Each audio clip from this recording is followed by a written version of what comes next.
बिस्मिल्लाहिर्रहमानिर्रहीम। नाज़रीन अस्सलाम वालेकुम, मैं हूँ इमरान नसीम। नाज़रीन, आज के प्रोग्राम में एक तो हम बात करेंगे जो इमरान खान और बुशरा बीबी साहबा के ख़िलाफ़ 190 मिलियन पाउंड केस का जो फ़ैसला है, इस फैसले की अनाउंसमेंट को क्यों मौखर किया गया। क्या पसे पर्दा कोई डील चल रही है, पसे पर्दा कोई बातचीत हो रही है, डील के हवाले से मामला क्या है, फैसला क्यों मौखर किया गया है। एक तो इस खबर की डिटेल आप नाज़रीन के साथ हम शेयर करेंगे और इस मामले से जुड़ी एक 30 सेकंड की एक वीडियो भी है, वो वीडियो भी आप नाज़रीन को दिखाएंगे, आप नाज़रीन को सुनाएंगे। उससे आप देखने वालों को ये पता चलेगा कि ये जो डील का तासुर लिया जा रहा है कि फैसला बार बार जो ताख़ीर का शिकार हो रहा है, पसे पर्दा कोई डील चल रही है, तो वो वीडियो डील से मुतल्लिक़ है, वो वीडियो भी आपको दिखाएंगे, आपको सुनाएंगे।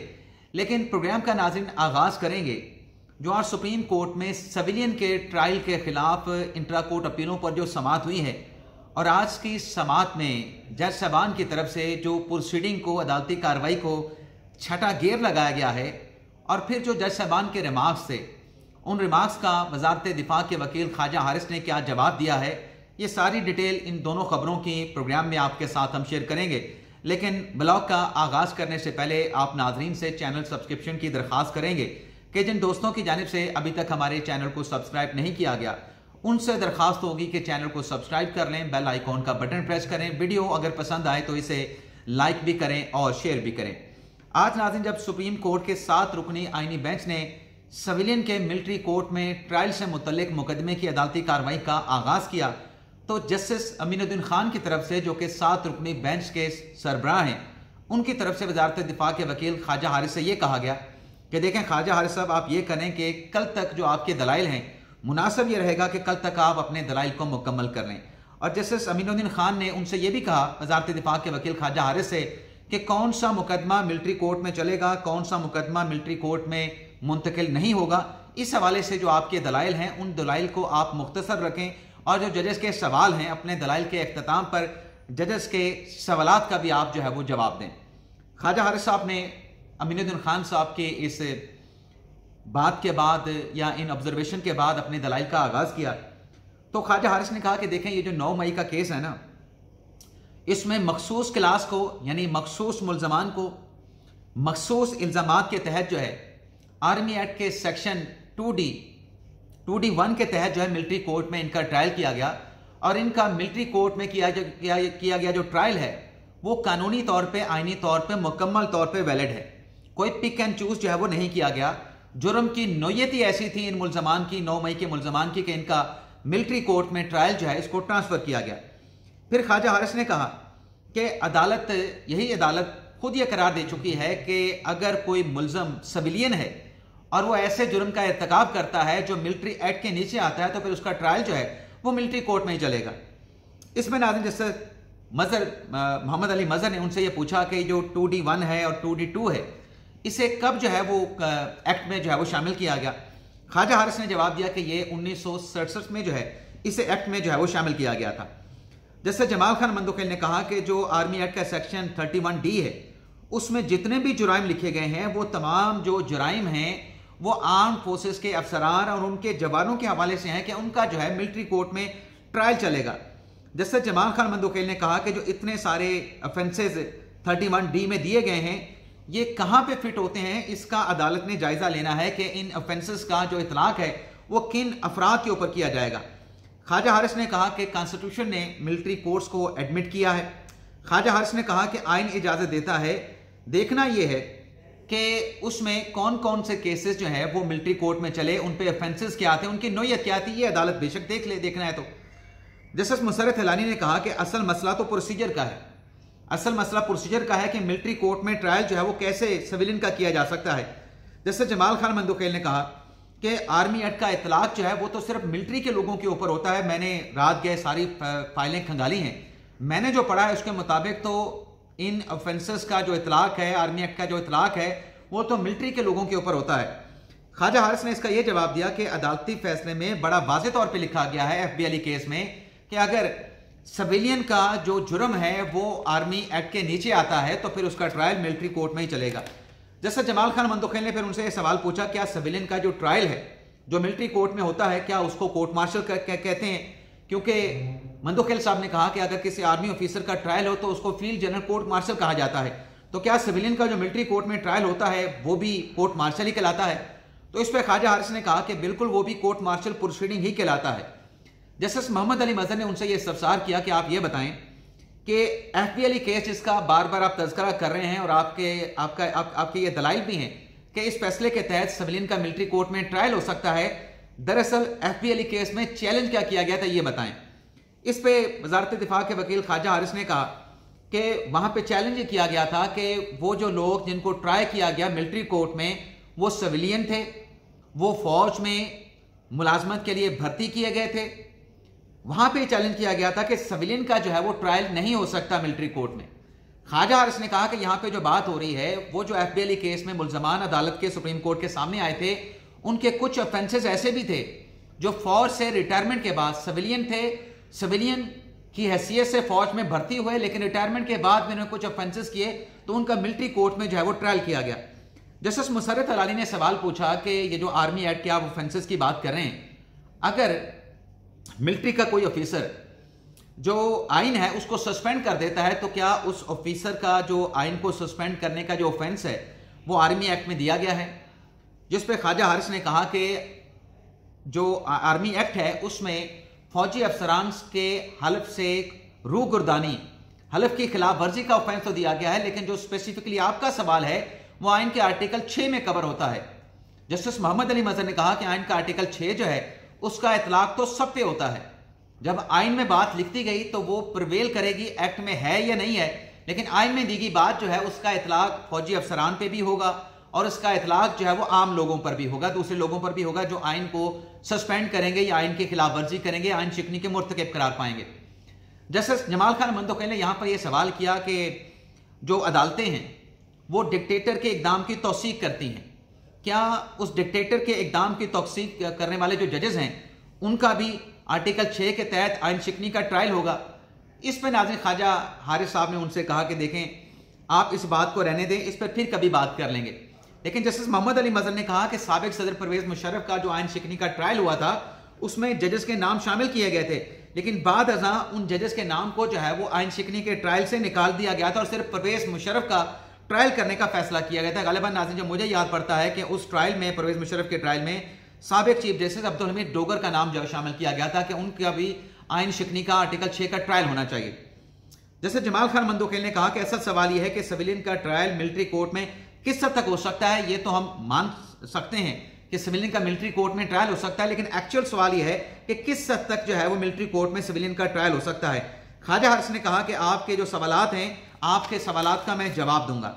जस्टिस मुसर्रत अलाली ने कहा कि फौजी अदालत में बुनियादी हकूक से मुल्जमान को क्यों महरूम रखा जाता है? आइन तो तमाम कवानीन की माँ है, आइन तमाम कवानीन से बालातर है। ख्वाजा हारिस ने कहा कि जो सुप्रीम कोर्ट ने फैसला दिया मिलिट्री कोर्ट में सिविलियन के ट्रायल के खिलाफ, उसमें आर्मी एक्ट का जो सेक्शन 59(4) है उसको भी कलअदम कर दिया गया।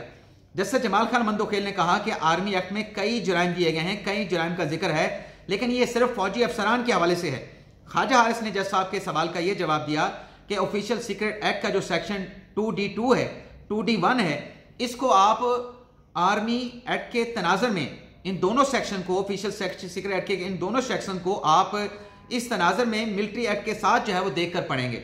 जैसे जमाल खान मंदोखेल ने कहा कि हमारे दीन में तो नमाज से भी दूर रहने का कहा गया, लेकिन उस हालत में जब आप नशे में हो तो आप नमाज के पास नहीं जा सकते, आपको एक ममानत की गई है। हमने यहाँ पे ये देखना है कि फौजी अदालतों में किसका मुकदमा चलेगा, किसका मुकदमा नहीं चलेगा। ख्वाजा हारिस ने कहा कि मिलिट्री कोर्ट में तमाम मुल्जमान को बुनियादी हकूक हासिल होते हैं। जस्टिस हसन नजर रिजवी ने कहा कि क्या अदालत ये जायजा ले सकती है कि जो ट्रायल हुआ उसमें क्या कानून शहादत के मुताबिक जो शवाहिद हैं वो पेश किए गए। जस्टिस अमीनुद्दीन खान ने कहा कि अगर जरूरत हुई तो जो अदालती रिकॉर्ड है जिसमें मिलिट्री कोर्ट में सिविलियन को सजाएं दी गई वो रिकॉर्ड मांग लेंगे। जस्टिस मोहम्मद अली मजहर ने कहा कि बेंच के सरबराह से माजरत के साथ जो रिकॉर्ड वहां पे पेश हुआ या जो प्रोसीडिंग मिलिट्री ट्रायल में हुई है मुल्जमान की, उसका जायजा लेना जरूरी है। जस्टिस मोहम्मद अली मजहर ने कहा कि कानून के मुताबिक ट्रायल ना हो तो अपील हो सकती है, यह ज़ाब्ता फौजदारी का तकाजा है। जस्टिस हसन नजर रिजवी ने कहा कि सुप्रीम कोर्ट के हुक्म से ये ट्रायल जो है वो रुका गया था। सिविलियन का मिलिट्री कोर्ट में सुप्रीम कोर्ट के हुक्म से मशरूत तौर पर यह सजाएं सुनाने की इजाज़त दी गई। और फिर जस्टिस हसन रिजवी ने कहा कि देखना है कि मुल्ज़मान को दिफा में गवाह पेश करने दिए गए, मुल्ज़मान को दिफा में गवाह पेश करने दिए गए नहीं दिए गए, इस बात का जायज़ा लेना है। और जो शवाहिद वहाँ पे मुल्ज़मान के खिलाफ पेश किए गए उनका मयार क्या था, इसका भी जायज़ा जो है वो लेना चाहते हैं। ख्वाजा हारिस ने यहाँ पे दो टोक दलाइल में कहा कि तमाम मुकदमात नहीं, एक आध केस का कहें तो रिकॉर्ड आपको दिखा सकते हैं। ये अदालत जो है शवाहिद का मेरिट के ऊपर जायज़ा नहीं ले सकती। जस्टिस हसन रिजवी ने कहा कि हम किसी से जिक्र नहीं करेंगे, लेकिन जायजा लेने का तो, रिकॉर्ड का जायजा लेने का तो इस अदालत का अख्तियार है। ख्वाजा हारिस ने कहा कि जायजा लेने की हद तक जो अदालती अख्तियार है उसके साथ मैं आपके साथ मुत्तफिक हूं। जस्टिस हसन रिजवी ने यह रिमार्क्स दिए कि कुछ आर्मी एक्ट में जो तरमीम है वो अगस्त 2023 में की गई, लेकिन ये जो अपना 9 मई का वाकया है ये तो मई 2023 में हुआ था, तरमीम बाद में की गई। क्या मई का वाकया है उसके ऊपर अगस्त में की जाने वाली जो तरमीम है उसके तहत जो है इसका ट्रायल हो सकता है, जिस पर ख्वाजा हारिस वज़ारत दिफा के वकील ने कहा कि ये जो तरमीम अगस्त 2023 में की गई इसका इतलाक जो है वो माजी से किया गया। जस्टिस हसन रिजवी ने कहा कि गवाहों की क्लास क्या थी ये भी हम देखना चाहते हैं। जस्टिस मोहम्मद अली मजहर ने कहा कि ज्वाइंट ट्रायल तो इस केस में मुल्ज़मान का नहीं हुआ, जिस पर वज़ारत दिफा के वकील ख्वाजा हारिस का यह कहना था कि हर मुल्ज़म का अलग अलग ट्रायल हुआ, मुल्ज़मान का अलग अलग ट्रायल नहीं हुआ है। तो इस केस की कार्रवाई को नाज़रीन कल तक मुलतवी कर दिया गया है। कल भी वज़ारत दिफा के वकील ख्वाजा हारिस अपने दलाइल जो है वो जारी रखेंगे। अब नाज़रीन आ जाते हैं 18 दिसंबर को इमरान खान साहब का बुशरा बीबी साहबा का 190 मिलियन पाउंड केस में फैसला महफूज होता है। अब आज ये फैसला क्यों मौखर हुआ, इस पर आने से पहले मैं एक और वीडियो है उसकी डिटेल आपके साथ में शेयर करना चाहूँगा। जब इमरान खान साहब नाज़रीन गिरफ्तार नहीं हुए थे तो किसी केस के सिलसिले में सुप्रीम कोर्ट ऑफ पाकिस्तान में पेश हुए थे, तो यहाँ पर जो सुप्रीम कोर्ट बार के सेक्रेटरी का जो ऑफिस है वहाँ पे खान साहब बैठे, उनको बिठाया गया। एक साफी ने इमरान खान साहब से सवाल किया कि आप तो अपने आप को मिस्टर नीट एंड क्लीन कहते हैं, लेकिन आपने कब्जा माफिया बहरिया टाउन मलिक रियाज हुसैन से अल कादर ट्रस्ट के लिए यूनिवर्सिटी बनाने के लिए आपने 456 कनाल जमीन ले ली। क्या आप जो अपने आप को मिस्टर नीट एंड क्लीन कहते हैं, क्या आपको ये जेब देता था कि आप कब्जा माफिया से 456 कनाल जमीन अल कादर ट्रस्ट के लिए ले लें? इस सवाल का नाज़रीन बड़ा खूबसूरत इमरान खान साहब ने जवाब दिया था। खूबसूरत कैसे, ये भी मैं अभी आपको बताने जा रहा हूं। खान साहब ने कहा, अब मिसाल देखें खान साहब की, कि शौकत खानम को हजारों लोग जो है वो अरबों रुपयों में जो है वो डोनेशन देते हैं। अब मैं किसी का बैकग्राउंड नहीं जानता, मुझे नहीं पता कि जो डोनेशन देने वाला है वो पैसे कैसे कमा रहा है कैसे नहीं कमा रहा, मैं हर एक का पता तो नहीं कर सकता कि वो डोनेशन देने वाला बंदा कौन है। अब नाज़रीन माजी में इमरान खान साहब मलिक रियाज हुसैन के बारे में खुद फरमाते रहे, दावे करते रहे, फतवे जारी करते रहे मलिक रियाज हुसैन के खिलाफ कि ये लोगों को खरीद लेता है, ये खान साहब खुद कहते रहे। अब अल कादर ट्रस्ट के लिए खान साहब 456 कनाल जमीन लेते हैं और खान साहब कहते हैं कि मुझे तो मलिक रियाज हुसैन का पता नहीं। अच्छा, एक तरफ कहते हैं कि मलिक रियाज हुसैन का मुझे पता नहीं, जब खान साहब से यह सवाल होता है कि मलिक रियाज हुसैन का ये पैसा जो बरतानिया में पकड़ा गया था, वहां पे मलिक रियाज हुसैन उसकी मनी ट्रेल देने में नाकाम साबित हुए थे, आपने उसकी सहूलतकारी करके उसका पैसा पकड़ा गया, वहां पे पाकिस्तान में वापस ला के आपने मलिक रियाज हुसैन के हवाले कर दिया, आपने सहूलतकारी की। तो खान साहब इसका जवाब ये देते हैं कि मलिक रियाज का वहां पे पकड़ा गया पैसा मनी लॉन्ड्रिंग का पैसा नहीं था। खान साहब आप कैसे कह सकते हैं कि वो पैसा मनी लॉन्ड्रिंग का नहीं था? अगर बरतानिया का इदारा नेशनल क्राइम एजेंसी उस पैसे की इन्वेस्टिगेशन कर रहा था, मलिक रियाज हुसैन से मनी ट्रेल मांग रहा था जो मलिक रियाज हुसैन वहां पे दे नहीं पा रहे थे, देने से कासिर थे, आप कैसे कह सकते हैं? खान साहब कोई जज भी नहीं, खान साहब कोई अदालत भी नहीं, खान साहब कोई ज्यूरी भी नहीं, खान साहब कोई ट्रिब्यूनल भी नहीं, तो खान साहब इतना बड़ा दावा कैसे कर सकते हैं मलिक रियाज का वहां पे पकड़ा गया पैसा जो खान साहब वापस ना लेके आते, जो खान साहब सहूलतकारी ना करते, आज भी पैसा वहां पे पकड़ा होता और मलिक रियाज की वहां पे पेशियां लग रही होती। हो सकता है मलिक रियाज गिरफ्तार होते, गिरफ्तार ना होते तो जमानत पे होते, लेकिन मनी ट्रेल के हवाले से आज भी मलिक रियाज हुसैन से वहां पर सवालात पूछे जा रहे होते। खान साहब कहते हैं कि मनी लॉन्ड्रिंग का पैसा नहीं। अब 18 जनवरी को फैसला महफूज हुआ, 18 दिसंबर को 23 दिसंबर को सुनाना था, 23 दिसंबर को बताया गया कि यह 6 जनवरी को सुनाया जाएगा। आज 6 जनवरी को कहा गया था कि 13 जनवरी को सुनाया जाएगा, आज कहा जा रहा है कि यह फैसला जो है वो 17 जनवरी को सुनाया जाएगा। अब इस फैसले के नाज़रीन बार बार अनाउंसमेंट जो डेफर हो रही है, इस पर यह चहमगोइयाँ, ये अफवाहें शहर इक़्तिदार में पूरे पाकिस्तान में चल रही हैं कि शायद पसे पर्दा कोई डील हो रही है। अब ये डील का तासुर कहाँ से आ रहा है नाज़रीन, पहले तो ये आप वीडियो सुने, ये छोटी सी वीडियो है। डील का तासुर पाकिस्तान तहरीक इंसाफ वाले खुद दे रहे हैं, कि डील के तासुर को वो रद्द कर रहे हैं, लेकिन सवाल ये है कि जब आपकी कोई डील नहीं हो रही तो फिर आप डील वाली बात मीडिया पे क्यों करते हैं? ये नाज़रीन 30 सेकंड का क्लिप सुने बैरिस्टर गौहर अली खान साहब का। पाकिस्तान की अवाम की जमहूरियत की परवाह है उनको। आज के दिन फैसला अनाउंस न करना, मैं ये आपको कहूँ, हमारे तरफ से नहीं है। हम बिल्कुल तैयार होकर इस नियत से आए थे कि आज फैसला सुनाया जाएगा, लेकिन ये फैसला जज साहब ने अपनी मर्जी से डेट डालकर के आगे मौखर किया है। किसी भी डील का नतीजा नहीं है ये। अब इनसे किसने सवाल किया कि क्या कोई डील का नतीजा, ये क्यों डील का नाम ले रहे हैं? इनकी बातों से डील का तासुर मिल रहा है। अच्छा नाज़रीन, डील भी दो तरह की चल रही है, दो तरह की डीलों पे बात हो रही है। एक ये है कि शायद इमरान खान साहब को बरी करना, इसमें मकसूद है इमरान खान साहब के कोई पसे मर्दा पार्टी के लोगों के जरिए मुज़ाकरात चल रहे हैं तो शायद खान साहब को बरी किया जाए, इस वजह से बार बार फैसला मौखर हो रहा है। दूसरा डील का तासुर ये चल रहा है कि शायद फैसले को मजीद सख्त किया जा रहा है, फैसले को जो है इतना सख्त बनाया जाए कि हाई कोर्ट से इमरान खान को जमानत ना मिल जाए। अब ये डील की दोनों बातें साइड पे रख दें। एक बात जो फैक्ट है कि ये ओपन एंड शट केस है और ये करप्शन का केस नहीं, ये ज़ाती मफाद हासिल करने का केस नहीं, ये अख्तियारात के नाजायज़ इस्तेमाल का केस है, जो बार बार बताना ज़रूरी है कि इमरान खान साहब ने अपने अख्तियारात का गलत इस्तेमाल किया। अब जज साहब 8:30 बजे पहुँच जाते हैं, 2 मरतबा मुलजमान को बुलाया जाता है, इमरान खान साहब नहीं आते, बुशरा बीबी साहबा नहीं आती, अदालत में मौजूद नहीं होते। जज साहब 2 मरतबा केस कॉल करने के बाद फैसले की नई तारीख देके चले जाते हैं। जज साहब कहते हैं कि फैसला लिखा जा चुका है, फैसले पे सिग्नेचर की जा चुके हैं, लेकिन ना मुलजमान आए ना मुलजमान के वकील आए। अब 17 जनवरी को फैसला सुनाएंगे। लेकिन यहाँ पे बात यह है कि अगर नवाज शरीफ मरियम नवाज का फैसला, एवन फील्ड के रेफरेंस का फैसला उनकी अदम मौजूदगी में सुनाया जा सकता है तो जज साहब इस केस का फैसला भी सुना देते। जब लिखा फैसला आया था तो सुना के चले जाते। बाकी बुशरा बीबी साहबा नहीं थी तो बुशरा बीबी साहबा ने जब इस फैसले के खिलाफ अगर कन्विक्शन हो रही है, जब अपील करनी थी तो उन्होंने सरेंडर करना ही करना था, तो सरेंडर करने की सूरत में उनकी अपील हाई कोर्ट में दायर होती ना। अब जो एक और चीज़ सामने आ रही है वो ये है कि अदालती स्टाफ की तरफ से तो पीटीआई के लोगों को सलमान कमराडा साहब पहुंचे, गौर साहब पहुंचे और पीटीआई के वहाँ पे लोग पहुंचे, उनको कन्वे किया गया था कि फैसला 11 बजे सुनाया जाएगा। लेकिन जज साहब 8:30 बजे अदालत लगाने के लिए अडयाला जेल पहुंचे और 11:30 बजे से पहले ही 2 मरतबा केस कॉल किया गया। कोई वकील वहाँ पे मौजूद नहीं था, बुशरा बीबी साहबा मौजूद नहीं थी, बाद में बुशरा बीबी साहबा भी पहुँच गई।